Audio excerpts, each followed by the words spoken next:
and welcome to Marbella with him and her. He is TJ Lopez and she is Hannah Murray. We haven't done this for ages. Christmas has been and gone. I know. Just to let you in on a little secret, the last podcast we recorded was before we went to the UK. We didn't want to kind of announce, we're in the UK, we're not here. So that's what we did. Yes, and we are now back, and we actually got back before Christmas, and we've done so much. Like, literally, I can't believe how much we've packed in. It's kind of embarrassing. So we'll crack on. Hope you had a lovely Christmas, by the way, and really enjoyed yourselves. It's that weird time between Christmas and New Year where you don't really know what you're doing, what day it is, whether to eat more cheese or chocolate or both. And yeah, it's a strange time. It's the only time of year when you can get away with lounging around in your pajamas all day, eating cheese and chocolate and not feeling guilty. So enjoy. You've eaten quite a lot of cheese. I bought more today. You bought more cheese? Yeah. What the hell? Well, because if we're going to have cheese, we need to have more than a little bit. I think we've got plenty of cheese to last us throughout the year. No, we have now because I bought a little bit more. Anywho, we had the Christmas quiz at the Hogan Stand the last Thursday before Christmas, which went very well. Your team won. We always win the Christmas quiz because Debbie is just Mrs. Christmas. She is, isn't she? She's very good at researching Christmas stuff and also retaining the information. Yes, she knows her reindeer. She knows her reindeer. She really does. But it was good fun, wasn't it? Lots of people dressed up, Christmas jumpers, Christmas hats and things. It was very festive. It was a great night just before Christmas and literally before we flew. We were up early the following day to fly to the UK. And I only packed the night before, literally as I got home from the quiz. At about midnight was when I packed. But you'd done it previously because you're a little bit more organised than me. You write a list and everything. Yep, I was getting anxious on your behalf, but I'd already written my list of what I was going to wear each day. I packed all that in. Which I find very weird. I packed all the clothes associated with my list and I was ready to go. And then when you're away, you literally say things like, oh, what am I wearing today? I need to check my list, which I find bizarre. That's why I've made a list. I don't get why you'd ever plan what you're wearing on a day, apart from when it's like a party or something. You know, I've been thinking about what I'm going to wear for New Year's Eve, for example, but I've never written a list when just like going to the UK randomly. No, you're weird. Okay. We got to the airport and we thought, oh, we'd have a little bit of breakfast while we're there, and we love a bit of Danny Garcia. But no You don't bliss. like Danny Garcia. Oh, okay, his food. His food, yes. His food. And couldn't believe how expensive it was. Yes, we didn't have any Danny Garcia after all. No, for like a breakfast sandwich. So they had 2 mini rolls, like mini burgers. Sorts of, were they bacony burgery type? But they weren't hamburgers, actually. No, they weren't, I would pay what they were for a burger, but they weren't. They were bacon rolls, essentially. 18 euros each, weren't they? I think so. It was something like that. It was crazy. They didn't get our money. No, definitely not. We had a lovely flight, flew over the Pyrenees, which was spectacular. I got some lovely pictures of the snow-capped mountains and was very delighted to see Ian Radford was on our flight, owner of La Sala. So went over and had a little chat to him, and he was coming back the day before us, coming back to Spain, and I enticed him to come to La Sala because our choir was singing on Christmas Eve, so that was nice catching up with him. And you drove in the UK. Yeah, second time now. I don't know why it's only the second time, but my stepfather put me on the insurance. Can I just say, you mean second time since living in Spain? Yeah, second time since living in Spain that I've driven in the UK. So I was put on insurance and we whipped around everywhere. Oh, it was great. It's the first time I've been in the car with you driving in the UK, which was funny. Did you see much or did you have your eyes shut? No, I did see a lot. It was weird, though. It did feel weird, even for me as a passenger, feeling like we're on the wrong side of the road. It was very strange. It's amazing how quickly you just settle back into driving on that side of the road. See, I've never driven in the UK because I learnt to drive in Spain. So that would be definitely weird for me. Yeah, but you do it when I used to come on holiday, I used to hire a car sometimes and drive here. So you get used to it. Yeah. What would hope. What would be weird, what would be harder is if you were in a UK car trying to drive in Spain or vice versa. because you would literally be on the wrong side. Yeah, then that would be weird. We had lots of lovely food when we were in the UK. We had takeaway fish and chips on the first night with the biggest portion of chips I've ever seen. It could have done a family of 8, I think. I mean, it was that least. It was between 3 of us. We had the large chips. I reckon we could have shared the small chips between 3 of us. Yeah, but it was lovely to have fish and chips. It's one of my faves going back to the UK, to have that traditional fish and chips. Yeah, it was really nice. And then we did a bit of shopping the following day. We nipped around in the car. I wanted to go to TK Maxx, which is always fun. I sometimes get overwhelmed in TK Maxx. I have to say, I didn't try on any clothes because everything's all jumbled up. It makes me a little bit anxious. So I didn't go for any of the clothes. I was excited to have a look in New Look because that used to be one of my favourite shops as a teenager.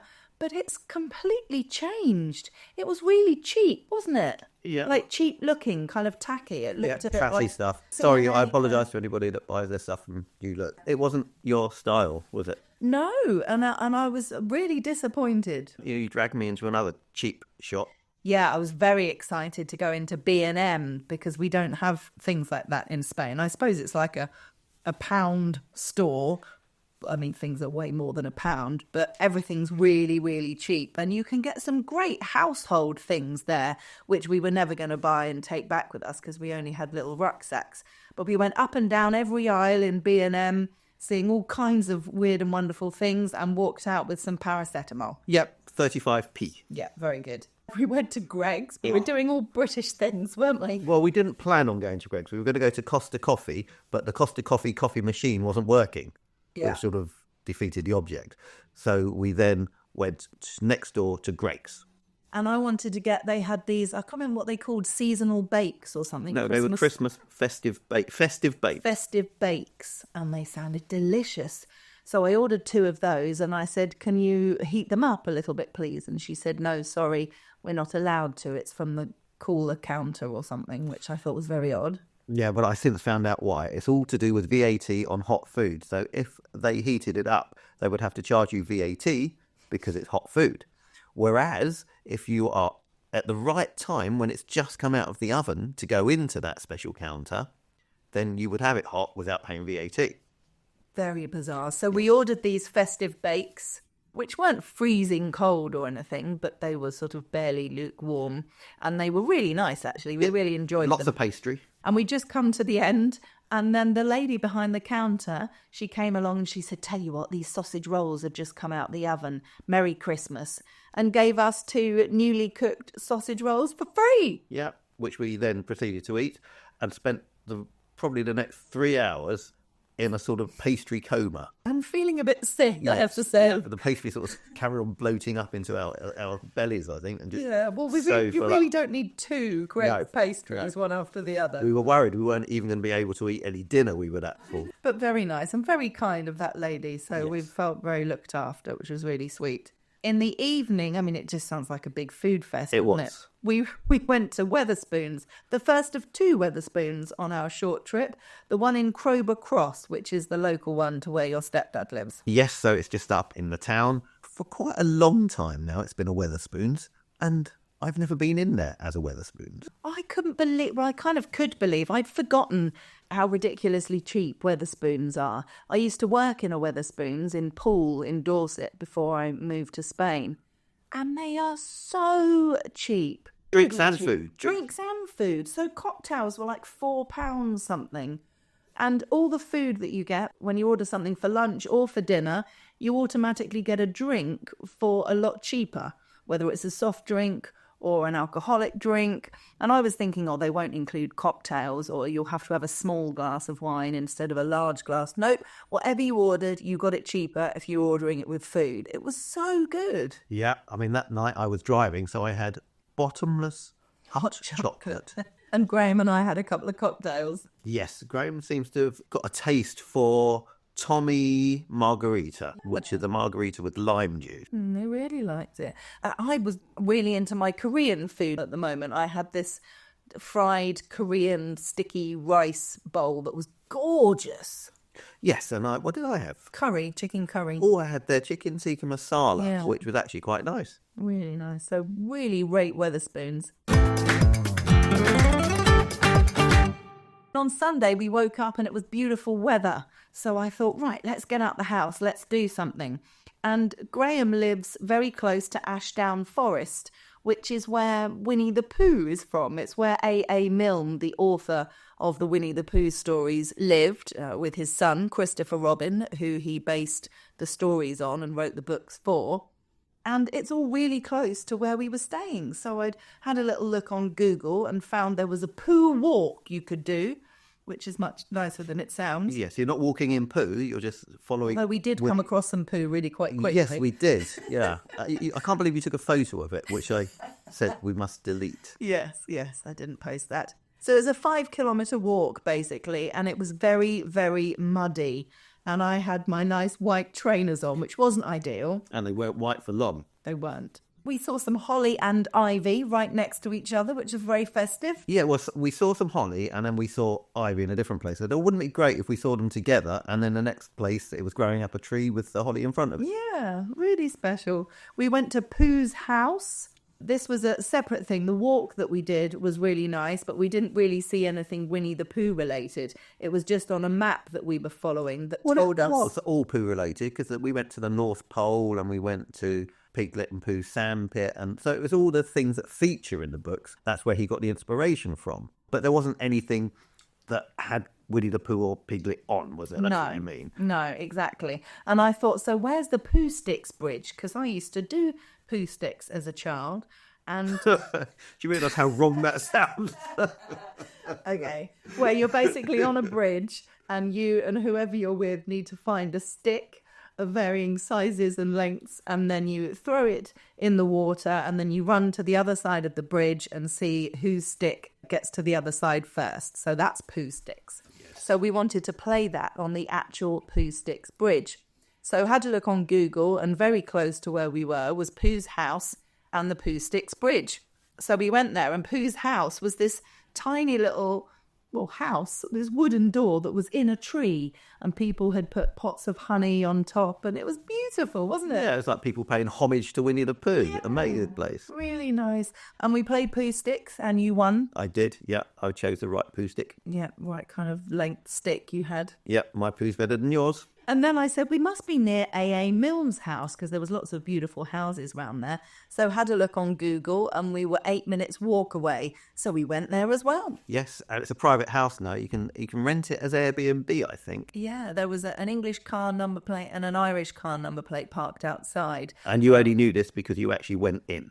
Yeah, I kind of crept down the driveway to take a photo, which I probably shouldn't have done, but I think it's fine. They're probably used to people doing that. So that was nice to see. Then we passed a place called Wren's Warren, and my mum was called Wren, so we got a little photo of that and had a smile. Yes, that was lovely to stop and have a look at that.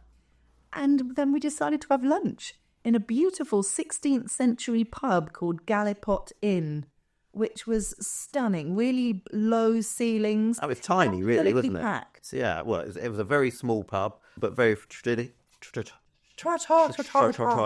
Yeah. We weren't going to eat much there because we knew we were eating later, so we just had some snacky things which were lovely. It's like what was it? It's like not a fish pie, but similar. It was just a bake of some sort, and we shared that. So yeah, that was halloumi. lovely. And we were in a very snug place in the corner called the Snug, that she'd actually labelled the Snug because there wasn't much room. No, but it was good. It was nice. And there was a thing on the wall next to me talking about the village of Hartfield, which was extremely close to where we were, and all the different things you could see there, one of which was a place called Pooh Corner, which was a tea room, a shop, like a gift shop, and a museum to Winnie the Pooh. So I thought, well, we'll have to go there as well, tick everything off the list. And we went in and bought a few things and learnt a bit more about Winnie the Pooh. And the toilet was labelled the Pooh Room, which I thought was very funny. Just to give a bit of context to this, Pooh Corner, the shop, is the shop where Christopher Robin and his father used to go to buy sweets. So it was that shop. So obviously now it's called Pooh Corner. Yeah, very clever. Really nice to do. I'm really pleased we did it. Yeah, it was lovely. And we bought some little bits and pieces. I bought you some Pooh jam. Yeah. Which also sounds very wrong. It does, but we've had it with cheese. It's very nice. Yes. We had Indian takeaway in the evening because, well, why not? They gave us some free food, didn't they? Which we couldn't eat. It was just too much People food. kept wanting to feed us for free in the weird. UK. I know. Thank you, but we were full up. Yeah. We went for a walk afterwards to buy some water and walk it off, and saw some of the local Christmas lights, houses that were clearly competing against each other with more and more extravagant Christmas lights and Christmas scenes that they'd set up in the garden. It was really cool. Dread to think their electricity. But... Oh, imagine. One of the things we were excited about getting whilst in the UK, we needed to pick up some parsnips. We'd been to quite a few places in Spain before we left, couldn't find any parsnips, didn't want to leave it till Christmas Eve, which is when we were flying home. And we were very pleased to see that they were doing bags of parsnips in Tesco's for 15p. Yep, we bought 2. And it's amazing how heavy parsnips can get. Yes. And then you got stopped at the airport and the guy wondered what these weird phallic things were. And they were parsnips. So you're saying there's something behind your computer? Because our bags went through and then they got pushed out to the other side, so they had to search them. And he said, there's something behind your computer. I said, can I have a look at the X-ray? And he showed me the X-ray. And basically, yes, there was 2 or 3 phallic-looking symbols there. And I said, they must be my parsnips. So we had a bit of a laugh and he let us go. Something which I thought was really sweet in Tesco's, they had a stand that said free carrots for Rudolph. And you could help yourselves to free carrots to give to Rudolph. And it was all set up in a display. Really sweet idea. Humbug. Moly moly. And then, because, it was time to eat again, we went to another Wetherspoons at the old Opera House in Tunbridge Wells, which was stunning. Spectacular, this place was. I mean, it's a proper theatre with all the stalls. We sat on the stage to eat. Yeah, we sat on the stage to eat. And if you look around, there was all the seating and the galleries and amazing place. Really nice. And once a year, they actually open up and have an opera. Yes, they've got Die Fledermaus coming up in February. So we were trying to work out what they do, but they must literally just clear all the tables and chairs and turn it back into a theatre every night. So that's a big job. Yes. I'm not sure I'd like to go see that particular opera, though. No, we'll come back for Madame Butterfly. We thought, we'll get lunch this time for the 3 of us. So you guys both had a burger, I had a wrap, Graham had another cocktail, you had a pint of Guinness, and I had a large glass of wine. And then we went and got the bill, £22. That is so cheap. Isn't it ridiculous? I couldn't believe it. No. That's insanely good. So yeah, if you're ever in the UK, we can really recommend Wetherspoon. Yeah. And I've got an app that will tell you where all the pubs are. Yeah. Interestingly, though, I did have a look at the Wetherspoons in Gatwick Airport, and they are twice, if not triple, the price of everything that was there. So we didn't go there. No, not cheap at all. We got the train then, a train from Crowborough to East Croydon, and then got another train to Gatwick because we were staying at the Premier Inn near Gatwick, weren't we? Yes, made sense because this is where we had the very, very early start. This was our getting up at 3:30. Really early. But before that, we thought, well, we're going to have something to eat. We were hoping there was a nice restaurant-y pub type place nearby, but you had a look on the map and there wasn't ever anything because it's really difficult to get to. Round Gatwick, there's a lot of roundabouts and motorways and you can't couldn't really walk anywhere. No. So we were very happy that there was a restaurant in the Premier Inn. So we went there. It was absolutely packed. There was a queue for the bar, a queue for the restaurant. Obviously, loads of people trying to get home for Christmas because this was the night before Christmas Eve. We went up to the restaurant and said, can we have a table for 2, please? This was at 7:15.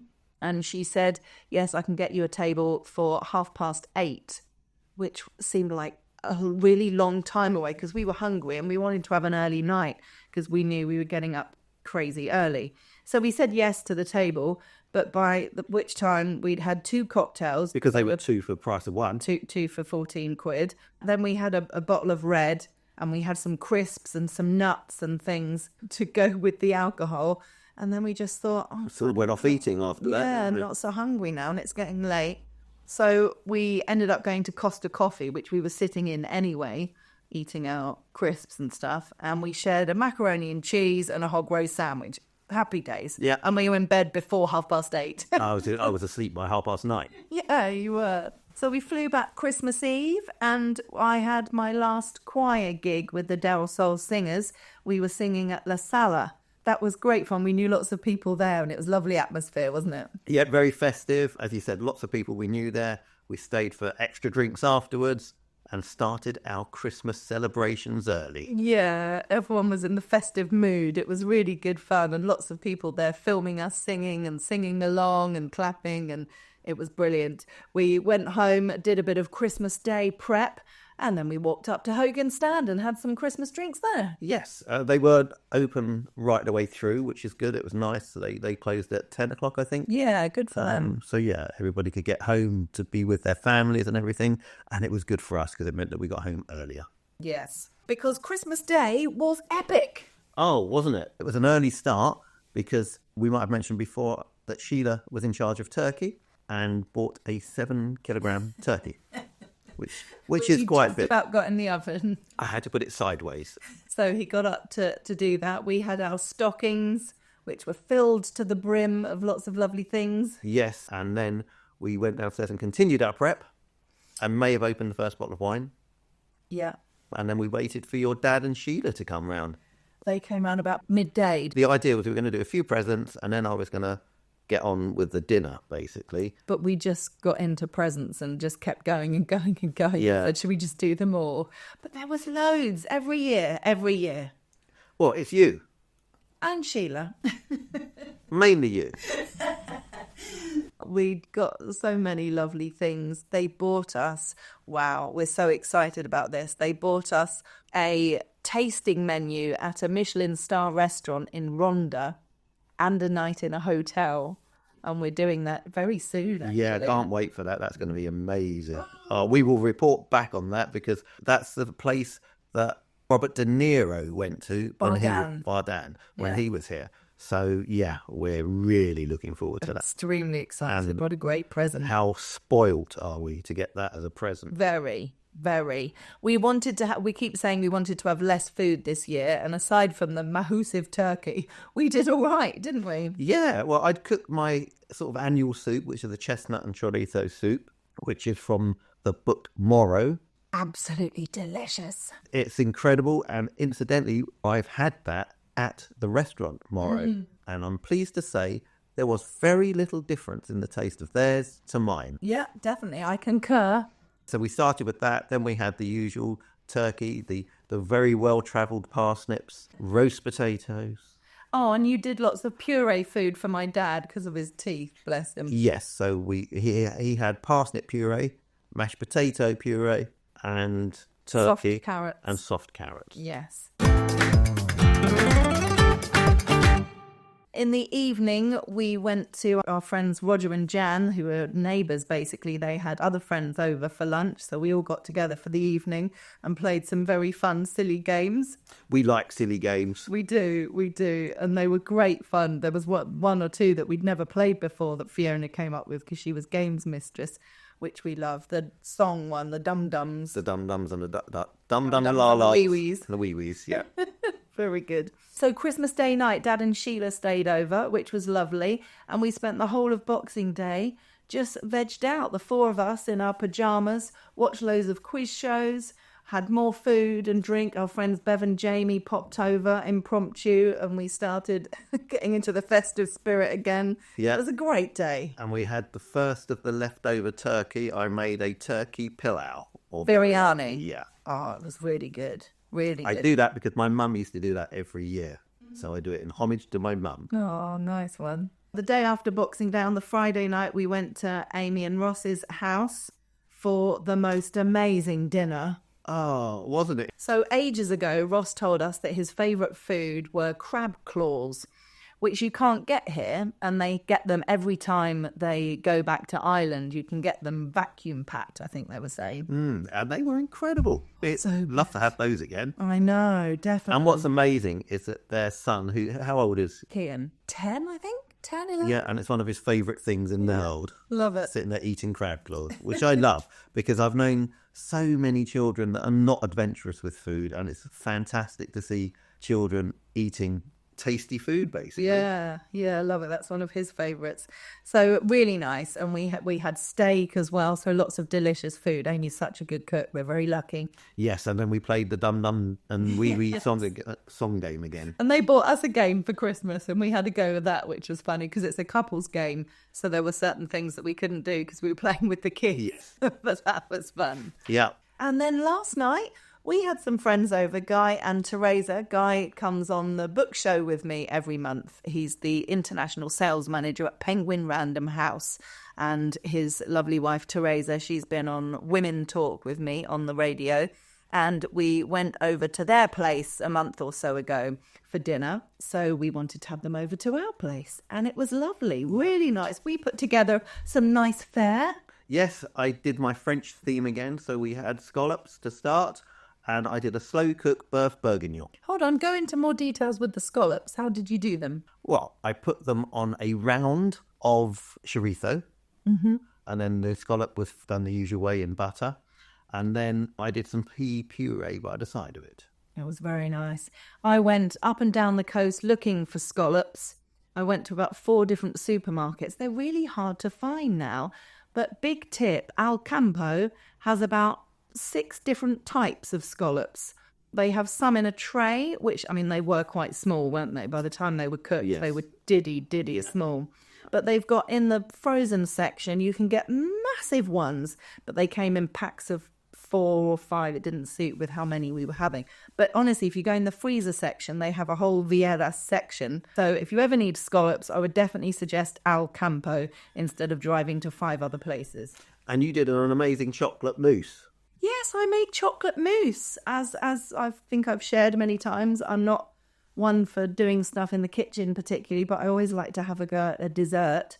So I found a recipe online, which didn't include cream, interestingly. It was Greek yogurt. Well done. It tasted couldn't very taste good. Greek yogurt, No. indeed. It wasn't No. kind of lacking creaminess. No, that was all very good. Yay! And they bought us some lovely cheese and wine because, funnily enough, they'd just been to Rhondda, which was a Christmas present for them from Teresa's girls. So we were just sharing stories about Rhondda. They'd done a big wine tasting thing, which sounded fabulous. So she sent me the link. I'm going to have a look, and maybe it's something we can do while we're up there as well. And then as we were clearing up, you know, we put the dishwasher load on and we were getting ready to go up for coffee in bed.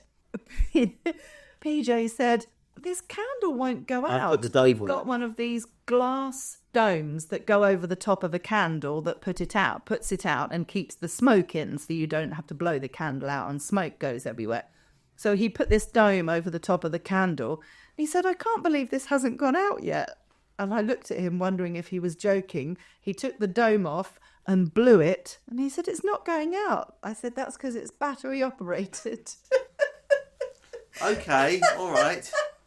I didn't know. You'd had the dome on it and couldn't believe that it hadn't got out. It looked really realistic. The whole point of the dome is as soon as you put it on, it goes out because it has no oxygen. I thought we had a hole in our dome.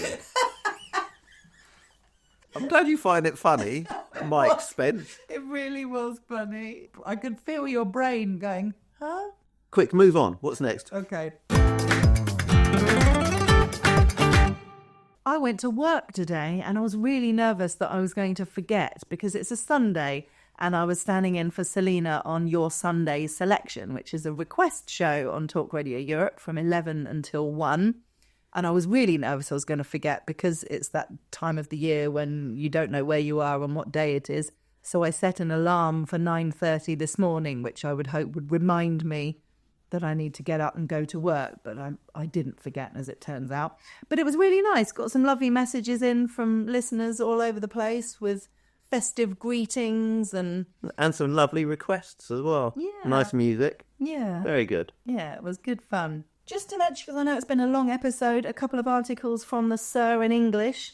There was a lovely article that Tony had written all about pantomime, talking a bit about the history of pantomime, what it means and where it comes from and things like that. And he mentioned Snow White and the Seven Dwarfs, which they're doing at the Salon Drama. Oh, no, he didn't. Oh, yes, he did. They did some dates in December and then have a bit of a festive break. And they're back. There's still some dates from January the 2nd to the 6th if you want to go and see that. We haven't seen it yet. I've had friends that have been and said it was brilliant. Tony Lear plays Snow White. She's one half of Diva Fever with Melissa Carver. She really looks the part. Her outfit's brilliant. And she's obviously got a great voice as well. And Alexandra Avery plays the witch, and she's fantastic too. Yeah, well, we saw Tony in Annie, and she played a great part there. She was just the perfect person to play that part, wasn't she? Really, really good. And Owain Griffiths plays the Dane. Of course. I saw a photo that he put up of him wearing a lot of makeup. It was confusing for the brain. Yes, but I think if I'm right, when I've looked on Facebook, that's just his normal attire when he goes out. Yes, quite. So if you're into Panto, a good thing to take the kids to as well. It's running from the 2nd to the 6th of Jan with a couple of matinee performances as well on the 4th and 5th. And you saw an interesting article about an American dentist. Yeah, well, I was intrigued because it said about this American dentist. And I thought, I'm going to look into this a bit more. And basically, this American dentist had come to London. He'd done a European trip, so it's like a trip of a lifetime, and he wanted to visit Spain. In particular, he wanted to go and see the Alhambra at Granada. So he got onto BA and booked his ticket, and it so happened that the person at BA made a bit of a typo, and he ended up in Grenada in the Caribbean. And it wasn't until he was over the Atlantic that he said to the air stewardesses, are we being diverted across the Atlantic to get to Spain? Why? And she said, no, we're off to Grenada in the Caribbean. And it all sort of fitted into place then. So he's trying to get compensation. They have offered him compensation, but he doesn't feel it's enough. So he's still going for more compensation. Oh, wow. You wouldn't feel that hard done by going to Grenada in the Caribbean, surely? He lives in the USA. It's probably a lot quicker to get there. Oh, yeah, good point. And he wanted to see the Alhambra. Yeah, no, absolutely. That's funny. I mean, that's happened a few times before, hasn't it? It's not like it's the first time. No, but it's usually passenger error, not the actual airline doing a typo when they're booking the ticket. Oh, dear. Doody. Well, that is it from us. I hope you've enjoyed our bumper episode. Have a fantastic new year. Our next episode will be in 2025, won't it? Yeah, see you next year. Wow, I can't believe I feel a little bit emotional. I know, that's just wind. That's because I've had a creme de menthe. Oh, thank you so much for your company this year. We really appreciate it. We've loved chatting with you or chatting at you, to you. Please hit follow if you haven't already done on our podcast to make sure you're following us and you can catch up on all other episodes. And you can follow us on Instagram. I'm at Radio Hannah. And I'm at What am I? Oh, my God. PJ Lopez Marbella 1.